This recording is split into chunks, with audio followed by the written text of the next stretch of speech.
अगर आपको लगता है कि तंग शरियानों यानी आर्टरीज को खोलने के लिए सिर्फ ऑपरेशन ही वाहिद रास्ता है, तो हो सकता है आप अपनी रोजमर्रा की खुराक में कुछ ऐसा मिस कर रहे हैं जो इन्हें सालों तक सेहतमंद रख सकता है।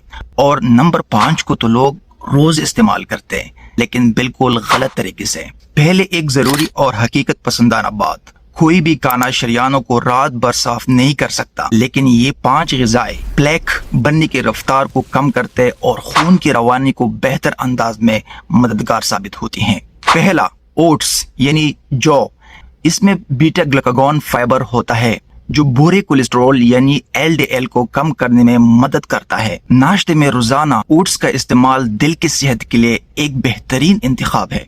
दूसरा, फैटी फिश यानी चर्बी वाला फिश जैसे साल्मन या सर्डीन्स। इनमें मौजूद ओमेगा 3 फैटी एसिड रगों की सेहत और ट्राइग्लिसराइड्स को नॉर्मल रखने के लिए निहायत जरूरी है। तीसरा, सिर्फ एक छोटी मोटी अखरोट आपको सेहतमंद फैट्स और एंटीऑक्सीडेंट मुहैया करते हैं जो शरियानों को नुकसान से बचाते हैं। चौथा, पालक। इसमें मौजूद नाइट्रेट्स खून की नालियों को रिलैक्स करते हैं और जिस्म में खून के बहाव को बेहतर बनाते हैं।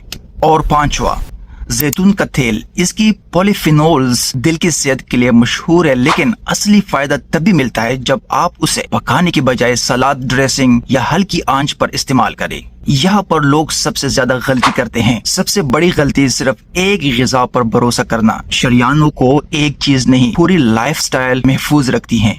कमेंट्स में बताइए आप इन 5 में से क्या रोज इस्तेमाल करते हैं।